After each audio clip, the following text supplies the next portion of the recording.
We made this.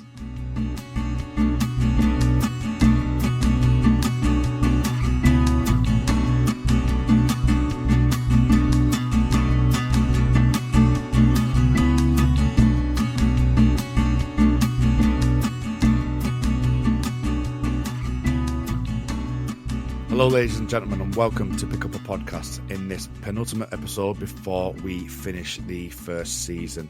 For this episode we have Rob Yeomans from Cinemortuary with me. How are you doing today, Rob? Hello, Kat. I'm very well. How are you, buddy? I'm not too bad. I'm a bit sleepy. I was gigging last night. I feel really tired. Didn't get in till 4. But other than that, I'm fine. I'm feeling grand as out. You're trooping through. I'm trooping through, and I wasn't going to miss a chance to record with your fine self. So it should be a good little chat that we're going to have this afternoon. So I'm looking forward to it. So just before we do start, just to get a bit of background on yourself before we get into your podcast in Cinemortuary. Just outside of the podcasting world, just a bit of background on yourself. How did you come about the whole idea of podcasting in the first place, and have you been on any other podcasts? Sure. Well, this is my debut appearance on any podcast other than Cinemortuary. It kind of came about because my sort of appreciation of podcasting kind of came around through, I have a job where I commute quite a bit. Right. So it's kind of initially became something I did to pass time on long drives and long train journeys. And the more I sort of got into, various different podcasts and various different platforms and various different genres of podcasting, I kind of developed a real appreciation for it as almost, I guess it's its own sort of art form, media art form now, isn't it, really? Yeah. It's kind of, something that you can almost consider in line with radio and television in a sense. So that was kind of my first introduction to podcasts as an entity. And what podcasts were you particularly listening to, and was there a few of them you were doing, or just one or two that you were particularly interested in?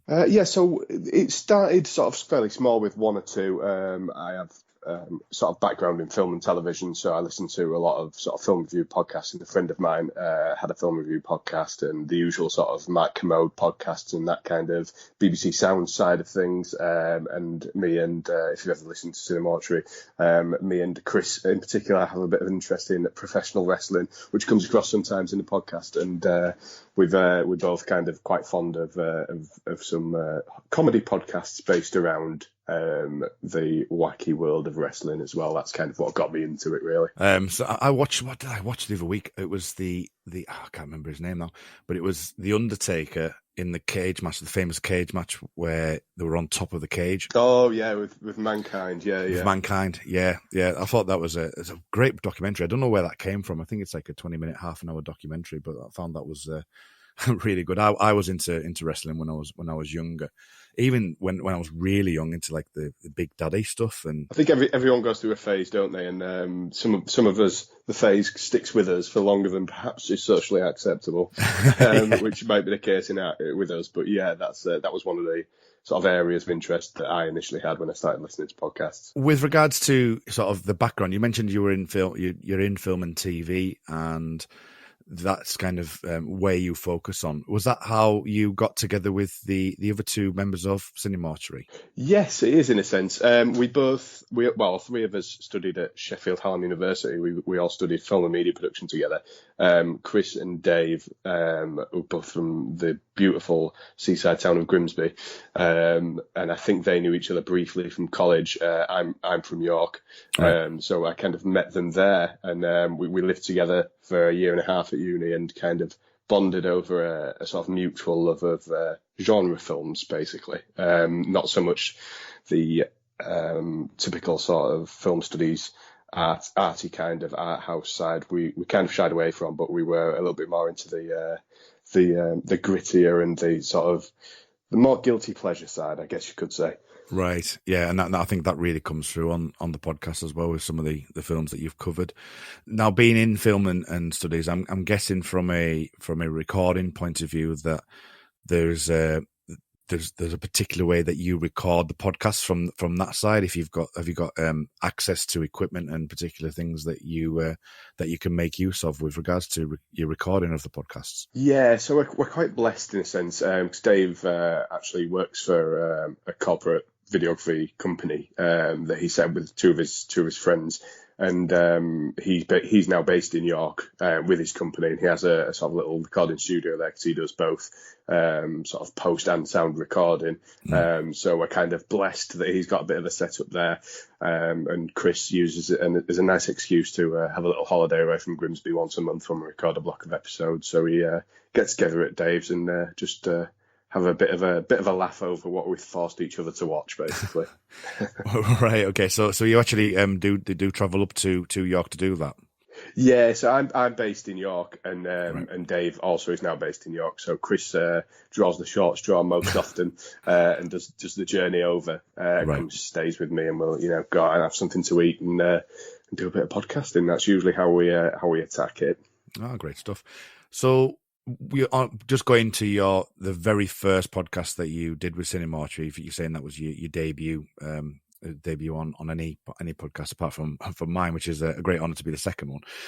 But can you remember your first podcasting experience and how that went? Yeah, the very first episode we did Alien Resurrection, the oft maligned fourth part of the Alien quadrilogy. It was my pick first because it was kind of something that I was quite keen to do, something creative that I was in sort of full control of for a while. And I was kind of talking to Chris about it. He was kind of in the same situation.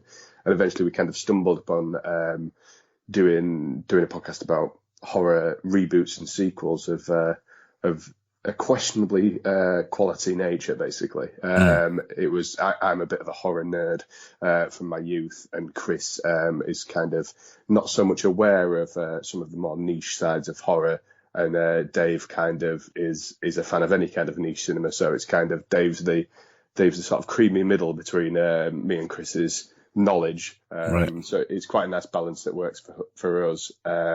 Initially, it was the only one of us that had ever podcasted before was Dave, who had done a couple of little bits in the past, but nothing too major.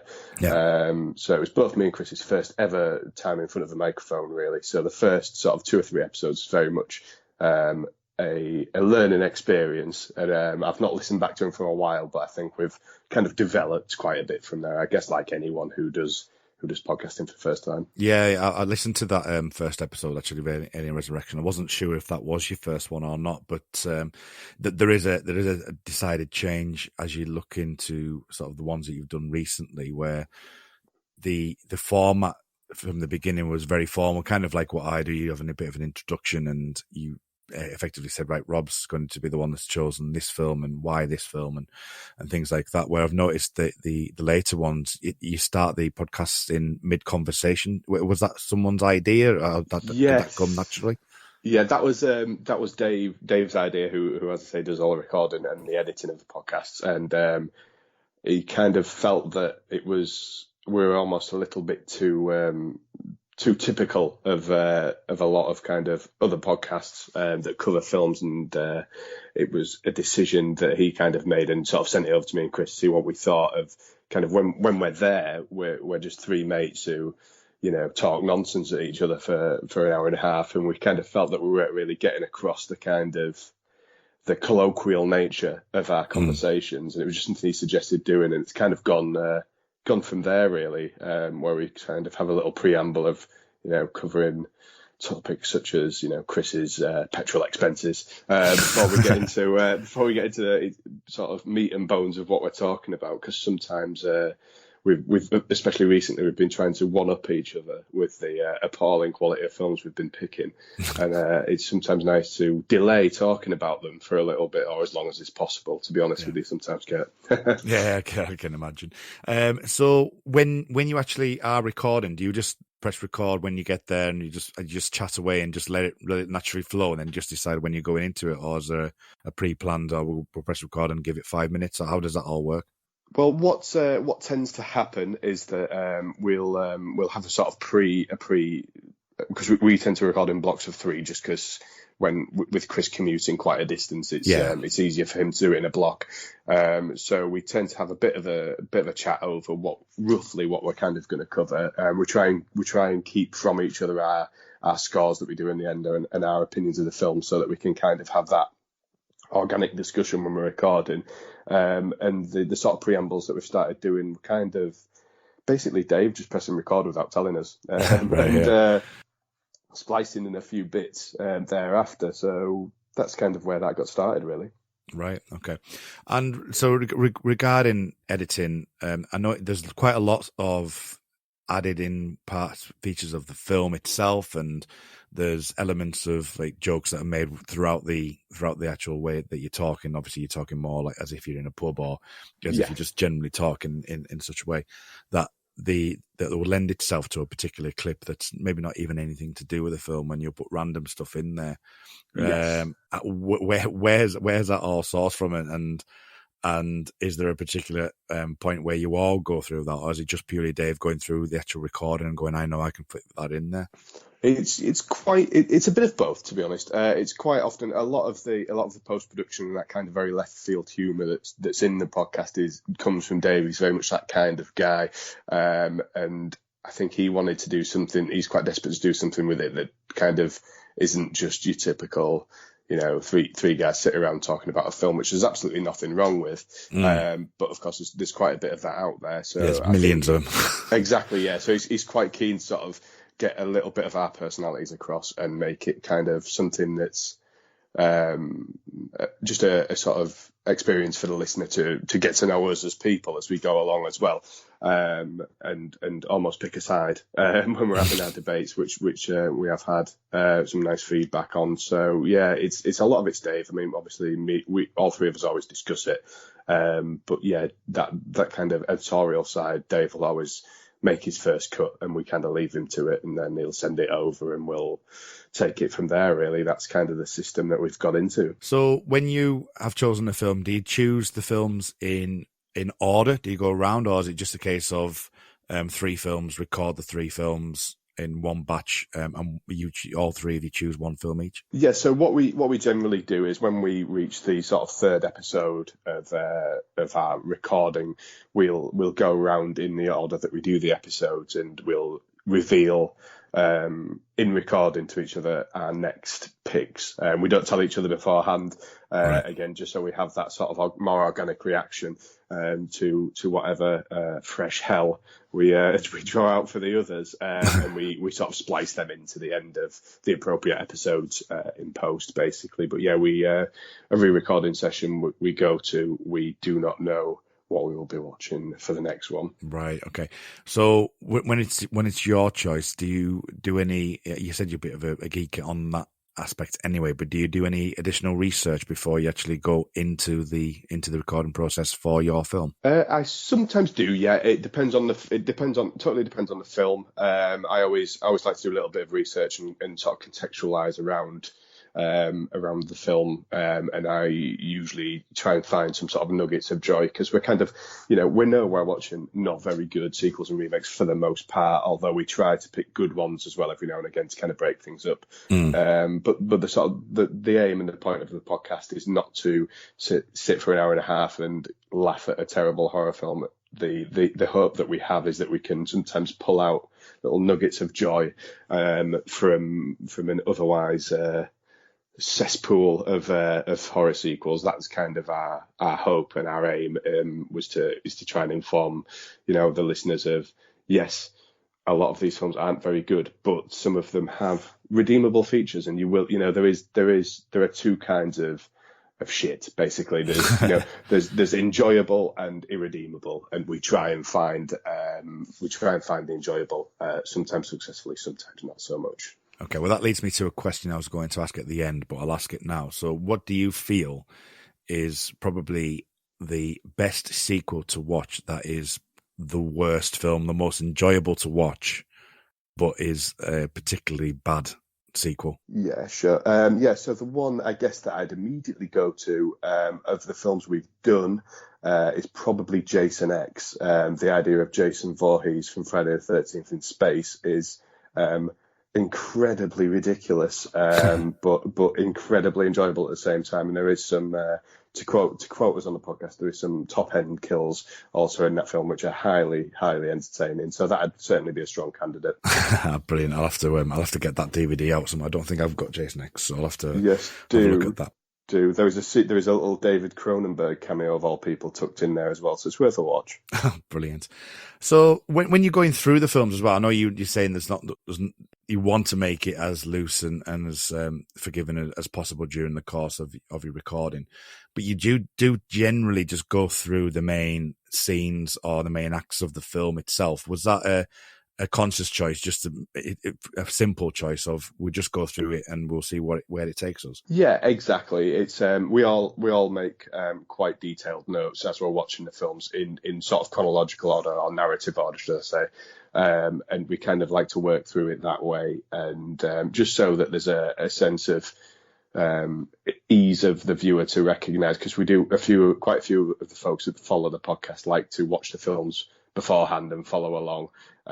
So we've found that the sort of doing it in narrative order is quite a nice formula that's kind of worked out for us so far. And what have you got in the pipeline in the next sort of few episodes? This one will be airing on Monday next week, so we're literally talking like in a couple of days. So what have you got coming up in the next few weeks? Oh, right. Okay. Well, yes, we have launching tomorrow or the day before this is released. We have our episode on See No Evil 2, which is a sequel to a WWE Studios film called See No Evil, believe it or not, starring a wrestler called Kane, and it is, not to give too many spoilers out, but it is a particularly difficult film to redeem.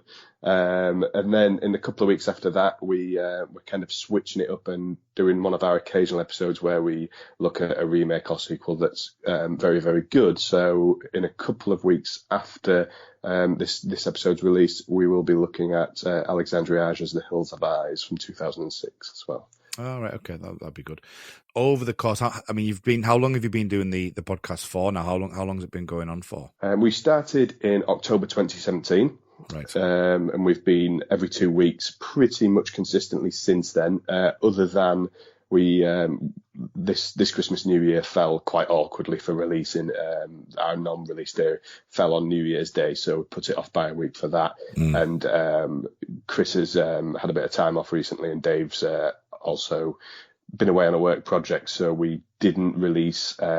We should have released the See No Evil 2 episode last week, but just due to everyone's work commitments, we've gone for it this week instead. Yeah, well, it's always a good feat that you managed to put out the content over that long length of period. I mean, I tend to struggle with my work to be able to really concentrate on getting a consistent number of podcasts out over the course of time, really, because it's just one of those things. Yeah, no, absolutely, it's difficult, and that's something that with us recording in batches of 3 episodes. That's been helpful as well, because obviously if we record 3 episodes in a sitting, then that's a 6-week cycle of episodes, and if we try and do it once a month as much as we can, then we can bank episodes and bits and bobs like that, which is always helpful, depending on obviously Dave's schedule, because he has to do a lot of the post-production legwork. So it's a balancing act, as you know full well, I'm sure. Absolutely.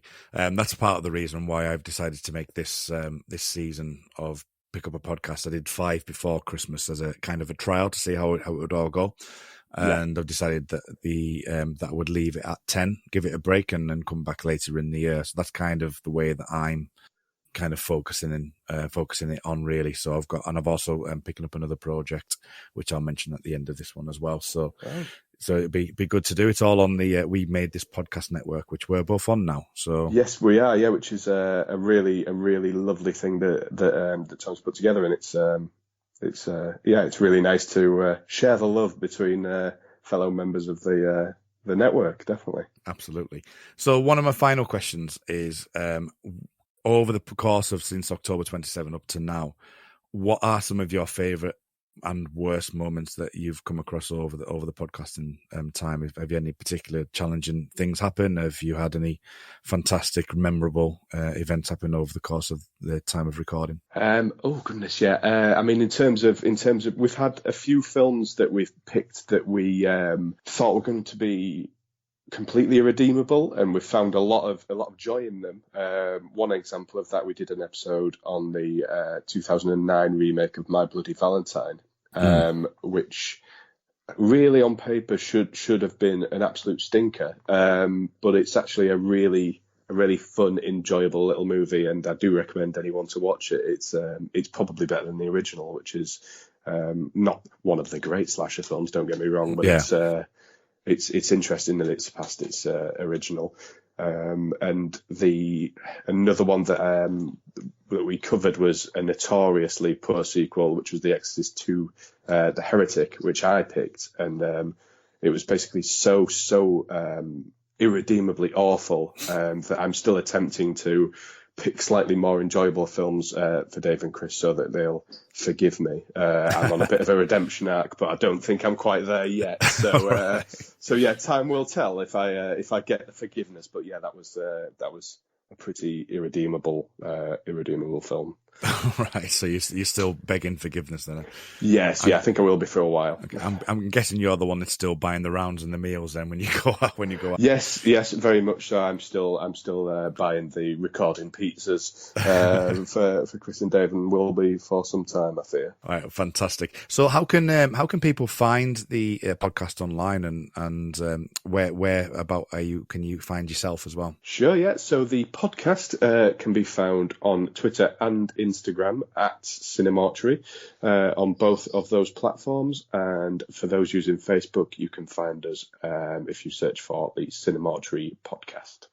And myself, on Twitter, I am found at Dancing Henry. And on Instagram, you will find me at Bombed Out in Space. At Dancing Henry, I have to ask the question, why at Dancing Henry? Right, okay, yeah. So when I was at college many years ago, when I was 15, 16, me and my friend Josh dreamed of one day setting up our own production company, which we haven't quite managed to do yet. And one of our classmates, a chap called Henry, did a bit of an excited jig at the prospect, and that it was just stuck in both our minds from there. So one day it may well exist as a company, but that's the story behind that one. Fantastic. Okay, so you can find myself. I'm at rmuldrake. It's RMULDRAKE. And as I mentioned previously there, that I am moving on to a different project in the coming months. We're hoping to have this podcast out in April, and that is the Time Is Now podcast, which is a Millennium podcast on the TV show Millennium, which ran between 1996 and 1999. And there'll be a multitude of guests. It's the sister show to the X-Cast, which is also on the We Made This Podcast network. So we'll be going through each episode of Millennium, each of the 3 seasons, and we will be analysing it. There'll be various different hosts and various different guests on that. So I'll be show running that. So that should be a great little fun piece. And you can find that on Twitter at The Time Is Now Pod. The Pick Up the Podcast is going to be, again, there'll be another episode in 2 weeks' time, and that will be it for season 1. That will come back later in the year. So keep an eye on my Twitter account for that. That's at Pick Up a Podcast. But thank you very much, Rob, for coming on. It's much appreciated. And hopefully we'll see you again sometime. And we'll definitely be checking out some of your later podcasts. One final thing, I still do think that the sequel you should definitely cover, which is definitely a horror sequel, would be Speed 2. Haha, yes, a very good suggestion. Definitely a horror sequel in its own way, and that's really exciting news about the Millennium podcast as well. Yes, I'll be listening keenly. Dave, the co-host on Cinemortuary, is a huge Millennium fan. He's actually just bought the whole lot on Laserdisc. Right. So he will definitely be very interested in listening keenly, because he's been banging on about Millennium for years. So. Right, okay. Well, I may get in touch with him to come on and guest on it as well then, so that would be certainly something for him to he'd love that. I'll let him know. I'll drop him a text. Brilliant. Okay. So, as I say, thank you very much for coming on, Rob. It's been much appreciated. We'll see you online. We'll see you on Cinemortuary. But until next time, everyone, thank you all for listening, and we'll see you in 2 weeks for the final episode. Thank you very much from Pick Up the Podcast. Goodbye.